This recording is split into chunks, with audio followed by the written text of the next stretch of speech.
Hello, my name is Samantha Thackston, and I'm here today to talk to you about something I feel very strongly about. I believe that voting rights should be restored for all former felons who have served their time and completed their sentences, and I hope that this speech persuades you of the same. This country was founded in large part because our founding fathers opposed taxation without representation.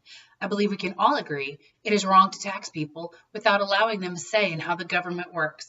I think it's also safe to say that everybody's made mistakes. What if a mistake you made when you were a teenager negatively impacted you for the rest of your life? What if it prevented you from having a voice in the way that your government was run for the rest of your life? In many cases, this is what happens with felons. I've been educating myself about this for a long time through working with various community development groups, researching, and reading. I have learned that laws revoking the rights of felons at best disenfranchise over 4 million people in this country, and at worst are discriminatory and blatantly racist. My hope is, after you hear what I've learned, you will be persuaded as well that voting rights should be restored to all former felons who have served their time, and not only that, that these laws should be taken up at a federal level and not decided at the individual state level. This is a civil rights issue, and as such should be handled by the federal government. The reasons why convicted felons cannot vote depends on who you ask. The data and statistics support many people's opinion that it is inherently racist policy. Opponents, however, of restoring voting rights argue that ex-cons would vote for people who are soft on crime, thus leading to more crime, although the numbers do not support that claim. If you zoom out even farther, you will see that crime rates continue to drop across America, but incarceration rates for African Americans are more than 5 times higher than they are for non-Black and brown people for the same crimes, according to the NAACP. In her book, The New Jim Crow, Stephanie Miller provides facts and statistics to prove that incarceration and withholding voting rights of felons is actually rooted in racism and designed to deliberately continue to disenfranchise African Americans, although the original Jim Crow laws were deemed to be unconstitutional. Miller summarizes, and I quote, "We have not ended racial caste in America. We have merely redesigned it." According to Slate Magazine's Leon Neyfakh, another reason is political. They quote Marty Connors, chairman of the Alabama Republican Party, who in 2004 said, and I quote, "We're opposed to restoring voting rights because felons don't tend to vote Republican." That's pretty clear. Political conservatives argue that it's not a racial issue, and in fact, there are higher federal court rulings that support this thinking. They say it's simply a result of the crimes they have committed. The Heritage Foundation, a conservative think tank, argues that there must be a waiting period because of high recidivism rates. Recidivism is a word that means prisoners and returning to prison once they've been released. There are different studies on recidivism, and it seems both sides of the political spectrum are able to use the data to support their cause.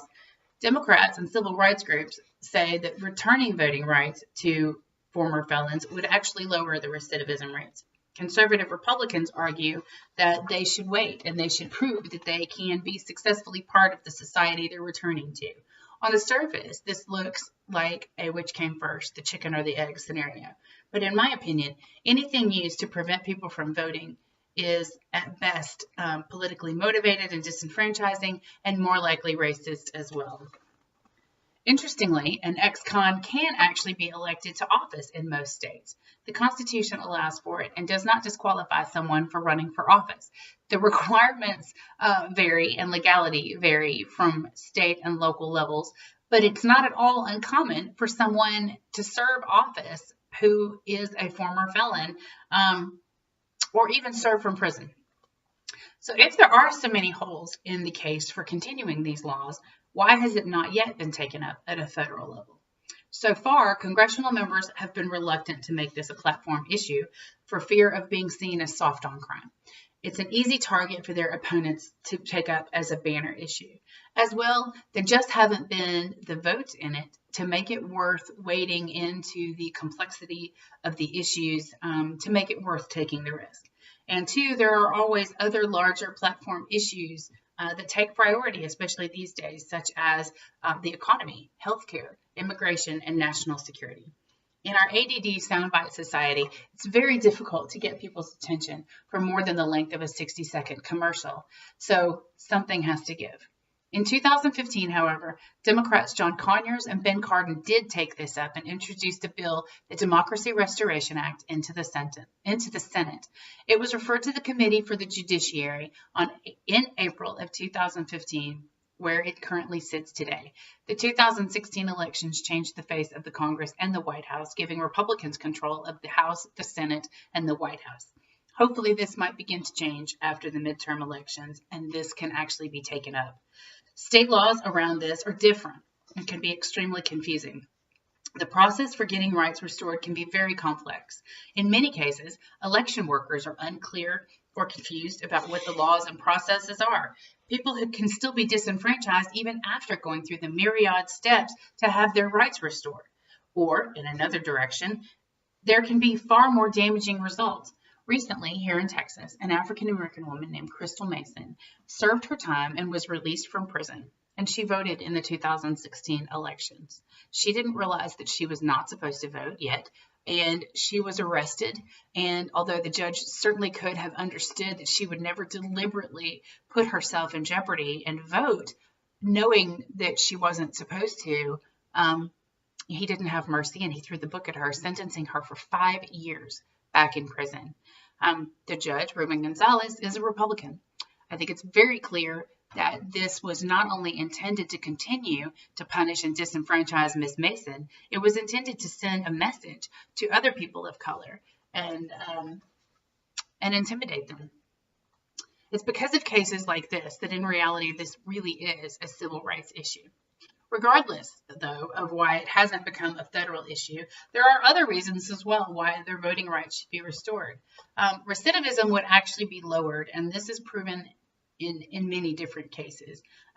In interviews with 54 former felons, the Contemporary Justice Review found that ex-cons feel they have no voice and no incentive to stay out of prison for the inability to vote, in many cases the inability to rent an apartment, or even there are many jobs that they're not eligible for because of their felony status.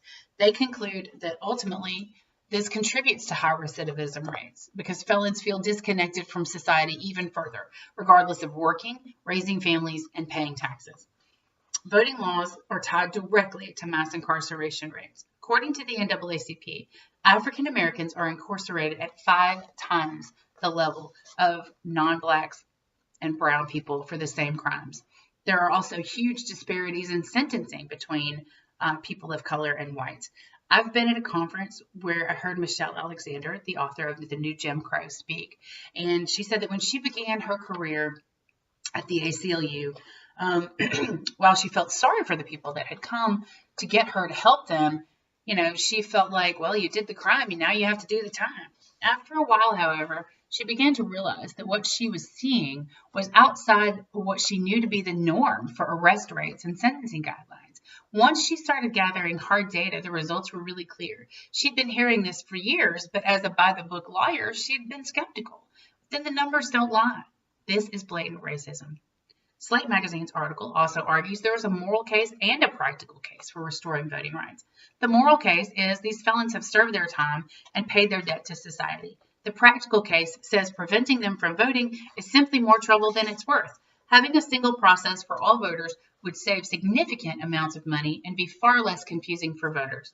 But even beyond racism and partisan politics, the issue boils down to one simple, indisputable fact. The disenfranchisement of former felons amounts to taxation without representation. It was wrong for our forefathers, and it is wrong today.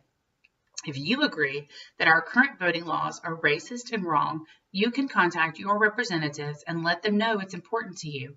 We should all be voting in the special and midterm elections across the country between now and November. We have recently seen the importance of state-level elections more than ever before. We can all be part of positive change in this country by becoming more aware of civil rights issues that are still ongoing today and by demanding change from our representatives. Thank you.